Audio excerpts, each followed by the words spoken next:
أما بعد فأعوذ بالله من الشيطان الرجيم بسم الله الرحمن الرحيم يا أيها الذين آمنوا أطيعوا الله ورسوله ولا تولوا عنه وأنتم تسمعون ولا تكونوا كالذين قالوا سمعنا وهم لا يسمعون إن شر الدواب عند الله صم البكم الذين لا يعقلون ولو علم الله فيهم خيرا لأسمعهم ولو أسمعهم لتولوا وهم معرضون يا أيها الذين آمنوا استجيبوا لله وللرسول إذا دعاكم لما يحييكم واعلموا أن الله يحول بين المرء وقلبه وأنه إليه تحشرون واتقوا فتنة لا تصيبن الذين ظلموا منكم خاصة واعلموا أن اللہ شدید العقاب صدق اللہ العظیم۔ محترم دوستو بزرگو،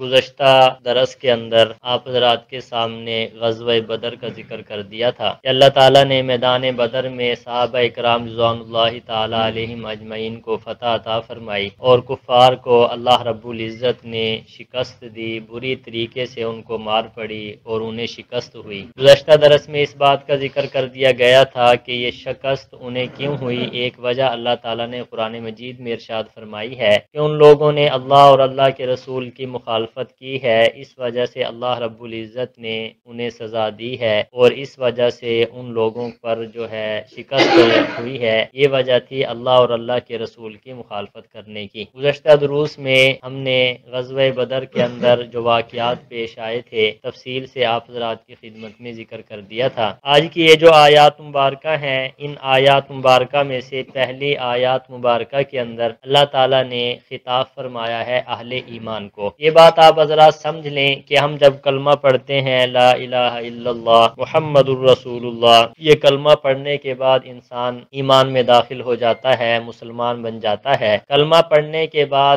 اور کلمے کے اندر ہم نے کیا اللہ تعالیٰ سے وعدہ کیا ہے، یہ وعدہ بھی ہمارے ذہنوں کے اندر رہنا چاہیے۔ کلمہ یہ اللہ تعالیٰ کے ساتھ پوری زندگی کی اللہ اور اللہ کے رسول کی اطاعت کا معاہدہ ہے۔ ہم جب کلمہ پڑھ لیتے ہیں، اس کلمے کے اندر ہم اللہ سے یہ عہد کرتے ہیں، اللہ تعالیٰ سے یہ وعدہ کرتے ہیں کہ پوری زندگی یا اللہ تیری اطاعت کے اندر گزاریں گے، یا اللہ پوری زندگی ہم تیرے پیارے پیغمبر کے لائے ہوئے دین کے مطابق گزاریں گے۔ یہ عہد ہوتا ہے، وعدہ ہوتا ہے جب انسان کلمہ پڑھ لیتا ہے۔ تو اللہ رب العزت نے یہاں پہ خاص طور پہ مخاطب کیا ہے اہل ایمان کو، ارشاد فرمایا یا ایھا الذین آمنو، اے ایمان والو۔ بہت پیارا لفظ ہے۔ حضرت عبداللہ ابن عباس رضی اللہ تعالیٰ عنہ ارشاد فرماتے ہیں قرآن مجید میں جہاں پہ یا ایھا الناس کا لفظ آتا ہے اس سے مراد ہر قسم کے لوگ ہوتے ہیں، کفار ہوں مسلمان ہوں، لیکن جہاں پہ قرآن مجید میں یا ایھا الذین آمنو کا لفظ آتا ہے اس سے خاص وہ لوگ مراد ہوا کرتے ہیں جو اللہ تعالیٰ پر ایمان لے کر آئے ہیں۔ علماء نے اس کا ایک مطلب یہ بھی بیان فرمایا ہے کہ یا ایھا الذین آمنو یہ محبت بھرا خطاب ہے اللہ تعالیٰ کی طرف سے، یعنی اب ہم سب اللہ تعالیٰ پہ ایمان لے کر آئے ہیں، یہ خطاب ہم سب کو بھی ہے کہ اے ایمان والو جنہوں نے میرا کلمہ پڑھا ہے، میری اطاعت پر چلنے کا وعدہ کیا ہے، میرے پیارے پیغمبر کی شریعت کے مطابق زندگی گزارنے کا وعدہ کیا ہے، اللہ تعالیٰ انہیں مخاطب ہیں۔ حضرات فرماتے ہیں علماء کرام اس کی مثال آپ ایسے سمجھو کہ ایک بیان ہوتا ہے عام طور پہ گفتگو جیسے ہو رہی ہے، اور ایک ہوتا ہے خاص کسی کو بلا کر آدمی اس کے کان میں کوئی بات کہے۔ تو جب کان میں کوئی بات کہی جاتی ہے تو مطلب یہ ہے کہ اس آدمی کا جو کان میں بات کر رہا ہے اس کے ساتھ خاص تعلق بھی ہے اور محبت بھی ہے۔ یا ایھا الذین آمنو کی مثال ایسے ہی ہے کہ اللہ تعالیٰ نے خاص طور پہ اہل ایمان کو مخاطب کیا ہے کہ میری بات سنو، جو مجھ پہ ایمان لے کر آئے ہیں میری بات سنو اور میری احکامات پر عمل کرو، یہ خاص اہل ایمان کو خطاب کیا جا رہا ہے۔ ارشاد فرمایا اطیعوا اللہ ورسولہ، اللہ کا اور اللہ کے رسول کا کہا مانو، یعنی اطاعت کرنی ہے اللہ کی بھی اور اطاعت کرنی ہے رسول اللہ صلی اللہ علیہ وآلہ وسلم کی۔ رسول اللہ صلی اللہ علیہ وسلم کی اطاعت اصل کے اندر اللہ تعالیٰ ہی کی اطاعت ہے۔ من یطع الرسول فقد اطاع اللہ، جس نے رسول کی اطاعت کی ہے اصل کے اعتبار سے وہ اللہ کی اطاعت ہے۔ علماء کرام ارشاد فرماتے ہیں کہ ایسی آیات جو قرآن مجید کے اندر مذکور ہیں، ان آیات سے علماء دلیل بناتے ہیں کہ قرآن مجید پر بھی عمل کرنا ضروری ہے، اور ان آیات سے مراد احادیث طیبہ پر بھی عمل کرنے کی ضروری قرار دیتے ہیں، اور ایسی آیات سے استدلال کرتے ہیں کہ اطیعوا اللہ و اطیعوا الرسول، اللہ کی بھی اطاعت کرنی ہے اور رسول اللہ صلی اللہ علیہ وسلم کی بھی اطاعت کرنی ہے۔ آگے فرمایا وَلَا تَوَلَّوْا عَنْهُ وَأَنْتُمْ تَسْمَعُونَ، اور فرمایا پیٹھ نہ پھیرا کرو حالانکہ تم سنتے بھی ہو، یعنی اہل ایمان صحابہ اکرام رضوان اللہ تعالی علیہم اجمعین کو کہی جا رہی ہے بات اس وقت کے وقت، اور آج یہ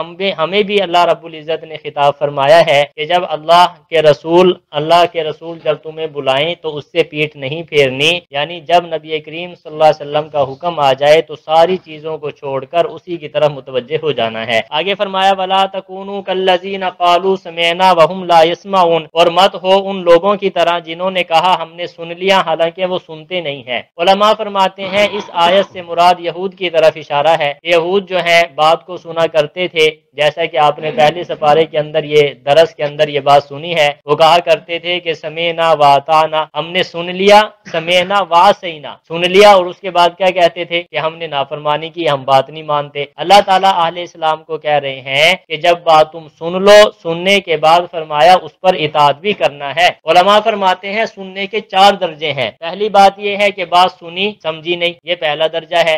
فرمایا دوسرا درجہ یہ ہے کہ سننے کے بعد سمجھ بھی لیا، یعنی سنا بھی ہے اور سمجھا بھی ہے لیکن عمل نہیں کیا، یہ دوسرا درجہ ہے۔ فرمایا تیسرا درجہ یہ ہے کہ سنا بھی ہے، سمجھا بھی ہے، اس کے مطابق عقیدہ بھی بنا لیا، یہ تیسرا درجہ ہے، لیکن اس پر عمل نہیں کیا۔ اور جو چوتھا درجہ ہے وہ یہ ہے بات کو سنا بھی جائے، بات کو سمجھا بھی جائے، سمجھنے کے بعد اس کے مطابق عقیدہ بھی بنایا جائے، عقیدہ بنانے کے بعد اس کے مطابق عمل بھی کیا جائے۔ جب یہ 4 باتیں پائی جائیں تو یہ سننا نافع سننا ہے، یعنی ایسا ہے جیسا کہ صحیح طور پر آدمی نے سن لیا۔ اور اگر آدمی کوئی سنے اور سمجھے نہ، یا سن لے اس کے مطابق عقیدہ نہ بنائے، یا سن لے اس کے مطابق کیا ہے بھائی عمل نہ کرے، تو پھر یہ ایسا ہے جیسا کہ سنا ہی نہیں ہے۔ تو یہود جو تھے ان کی یہ عادات میں شامل تھا کہ نبی کریم صلی اللہ علیہ وسلم کی مجلس میں آتے، بات سنا کرتے تھے لیکن سمجھتے نہیں تھے، اگر سمجھ لیتے تھے تو عقیدہ نہیں بناتے تھے۔ تو قرآن مجید میں اللہ تعالیٰ نے ارشاد فرمایا لا تکونوا کالذین قالوا سمعنا، اور نہ بنو ان لوگوں کی طرح جنہوں نے کہا ہم نے سن لیا، وہم لا یسمعون، حالانکہ وہ سنتے نہیں تھے، سنتے تو تھے، مطلب یہ ہے کہ سمجھتے اور عمل نہیں کرتے تھے۔ آگے فرمایا ان شر الدواب عند اللہ الصم البکم الذین لا یعقلون، بے شک جانوروں میں سے بدترین اللہ کے نزدیک بہرے ہیں، گونگے ہیں جو سمجھتے نہیں ہے۔ کیا مطلب؟ دواب ہر اس کو کہا جاتا ہے جو زمین میں چلنے والا ہے، اس کو دابہ کہا جاتا ہے۔ فرمایا جو سنتے ہیں بہرے بھی ہیں، گونگے بھی ہیں اور سمجھتے نہیں ہے۔ کیا مطلب؟ قرآن مجید کی آیات کو سمجھتے تھے لیکن اس کے مطابق عمل نہیں کرتے تھے، حق بات نہیں سمجھتے تھے، اللہ تعالیٰ نے ان کو بہرے اور گونگے فرما دیا۔ آگے فرمایا وَلَوْ عَلِمَ اللَّهُ فِيهِمْ خَيْرًا لَأَسْمَعَهُمْ، اگر اللہ ان کے اندر کوئی بھلائی جانتا تو انہیں سنا دیتا۔ وَلَوْ أَسْمَعَهُمْ لَتَوَلَّوْا وَهُمْ مُعْرِضُونَ، فرمایا اگر ان کو سنائے تو وہ پیٹ پھیر جائیں گے اس حال میں کہ وہ اعراض کرنے والے ہوں گے، یعنی ان لوگوں کے اندر جو سرور کائنات صلی اللہ علیہ وسلم کے زمانے میں آپ پر ایمان لے کر نہیں آئے، ان کے بارے میں بات کی جا رہی ہے کہ اگر ان کے اندر کچھ بھی بہتری ہوتی تو اللہ رب العزت انہیں ضرور سمجھنے کی اور عمل کی توفیق دے دیتا، لیکن ان لوگوں کے اندر ضد ہے جس کی وجہ سے وہ سنتے تو ہیں لیکن عمل نہیں کرتے۔ آگے فرمایا یا ایھا الذین آمنوا استجیبوا للہ وللرسول، اے ایمان والو حکم مانو اللہ کا اور اللہ کے رسول کا۔ بار بار اسی بات کو دہرایا جا رہا ہے کہ اللہ کی اطاعت کرنی ہے، رسول اللہ کی اطاعت کرنی ہے۔ اب دوسری مرتبہ ارشاد فرمایا کہ اے ایمان والو، پھر آمنو کا لفظ بولا ہے کہ اے ایمان والو، اے وہ لوگو جو اللہ اور اللہ کے رسول پر ایمان لے کر آئے ہیں، استجیبوا للہ وللرسول، حکم مانو اللہ کا اور اللہ کے رسول کا۔ ہمیں حکم دیا جا رہا ہے کہ زندگی کے تمام شعبوں میں اللہ اور اللہ کے رسول کی بات ماننی ہے، اللہ اور اللہ کے رسول کے حکم کے مطابق زندگی گزارنی ہے۔ فرمایا اذا دعاکم لما یحییکم، جس وقت کے دعوت دے تمہیں وہ رسول اس چیز کی طرف جو تمہیں زندگی بخشتی ہے۔ رسول اللہ صلی اللہ علیہ وسلم نے آ کر ہمیں ایسی بات کی تعلیم دی ہے، حکم دیا ہے جس کی وجہ سے ہماری زندگی ہے۔ علماء فرماتے ہیں لما یحییکم سے کیا مراد ہے؟ فرمایا لما یحییکم، زندگی بخشتی ہے، یعنی زندگی کی طرف اللہ اور اللہ کے رسول تمہیں بلاتے ہیں۔ زندگی سے مراد ایمان ہے کہ جو آدمی ایمان لے کر آتا ہے اس کا دل زندہ ہو جاتا ہے، حقیقت کے اعتبار سے تو زندگی وہی گزارتا ہے۔ اور بعض علماء فرماتے ہیں کہ یحییکم سے مراد قرآن مجید ہے، کہ قرآن مجید جو انسان پڑھتا ہے اور رسول اللہ صلی اللہ علیہ وسلم نے قرآن کی طرف ہمیں دعوت دی ہے تو یہ ایسے ایسے ہے کہ وہ زندہ ہے، اور جو لوگ قرآن نہیں پڑھتے، عمل نہیں کرتے، ان کی مثال مردہ کی طرح ہے۔ تو فرمایا رسول اللہ صلی اللہ علیہ وسلم تمہیں بلاتے ہیں کس کی طرف بھائی؟ زندگی کی طرف۔ زندگی سے مراد کیا ہے بھائی؟ ایمان ہے یا قرآن مجید ہے یا جہاد ہے، کوئی بات بھی ہو، فرمایا جو انسان ان پہ عمل کرتا ہے اور اللہ کے رسول کی اس بات پر لبیک کہتا ہے، وہ ایسا ہے جیسا کہ زندہ ہے، زندگی گزار رہا ہے۔ اور جو اللہ کے رسول کی طرف نہیں آتا، ایمان لے کر نہیں آتا، بھلے اس کے پاس کچھ بھی ہو لیکن حقیقت کے اعتبار سے وہ کیا ہے بھائی؟ مردہ ہے۔ آگے ارشاد فرمایا وَاعْلَمُوا أَنَّ اللَّهَ يَحُولُ بَيْنَ الْمَرْءِ وَقَلْبِهِ، جان لو بے شک اللہ تعالیٰ حائل ہو جاتا ہے انسان اور اس کے دل کے درمیان۔ حائل ہونے کا کیا مطلب ہے؟ علماء نے اس کے دو مطلب لکھے ہیں کہ جب بھی اللہ اور اللہ کے رسول کی طرف بلایا جائے، کسی حکم کا اللہ اور اللہ کے رسول کی طرف سے کسی بات کا حکم دیا جائے، کسی اچھی بات کا خیال دل کے اندر آ جائے، فرمایا فوراً اس نیک کام کو کر لو، تاخیر نہ کرو کہ اب کروں گا، شام کو کروں گا، پرسوں کو کروں گا یا 2 منٹ کے بعد کروں گا، نہیں، فرمایا جب آدمی اس کے اندر پڑ جاتا ہے تو ایسے ہے جیسے اللہ انسان کے دل کے اندر کیا ہو گئے بھائی؟ حائل۔ مطلب یہ ہے کہ وہ نیکی کا کام انسان سے کیا ہو جاتا ہے؟ دور ہو جاتا ہے، انسان مصروفیت کے اندر مبتلا ہو جاتا ہے۔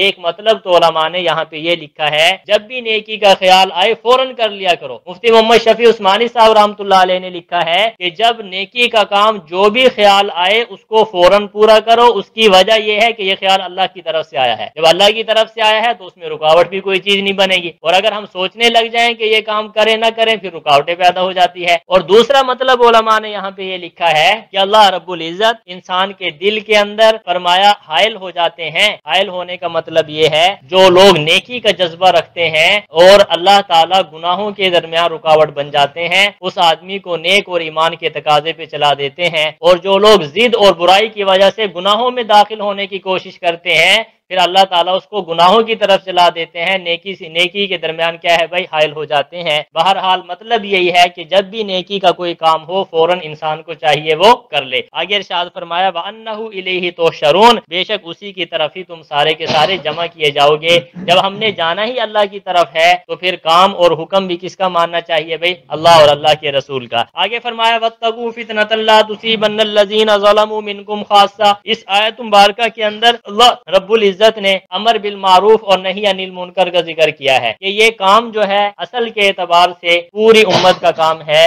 ہر آدمی کو چاہیے کہ وہ دین کی طرف دعوت دے، نیکی کی طرف دعوت دے، ہر آدمی اس کو اپنا فرض سمجھے۔ لیکن ایک بات یاد رکھیں کہ جب مسائل کی بات آئے تو علماء سے پوچھنا ہے، جب اسی طریقے سے قرآن مجید پڑھنے کی باری آئی تو ہمیں حفاظ اور قراء کے پاس جانا ہے، جب اپنے دل کی اصلاح کرنے کی باری آئے تو اولیاء اللہ کے پاس جانا ہے۔ یہ چیزیں ساری کے سارے دین کے جتنے بھی شعبے ہیں، چاہے جہاد ہو، چاہے دینی مدارس ہو، چاہے واعظ و تبلیغ ہو، چاہے درس و تدریس ہو، چاہے یہ الحمدللہ ہماری جماعت والے ساتھی ہیں، یہ جو ہر اعتبار سے کیا ہے دین کی طرف بلایا جا سکتا ہے۔ جیسا کہ علماء نے فرمایا ہے کہ ایک مؤذن ہے وہ بھی داعی اللہ ہے کیونکہ لوگوں کو اللہ کی طرف بلا رہا ہے، ایک تکبیر کہنے والا ہے وہ بھی داعی اللہ ہے، لوگوں کو اللہ کی طرف بلا رہا ہے۔ بہرحال دعوت و تبلیغ کا کام ہر انسان کی ذمہ داری ہے، اپنا فرض سمجھتے ہوئے ہر انسان کو اس کو نبھانا چاہیے۔ تو اللہ تعالیٰ فرما رہے ہیں کہ وَاتَّقُوا فِتْنَةً لَا تُصِيبَنَّ الَّذِينَ ظَلَمُوا مِنكُمْ خَاصَّةً، ڈرو تم اس فتنے سے جو نہیں پہنچے گا ان لوگوں کو جنہوں نے تم سے ظلم کیا خاص طور پر۔ کیا مطلب ہے؟ فرمایا علماء کرام نے کہ جب انسان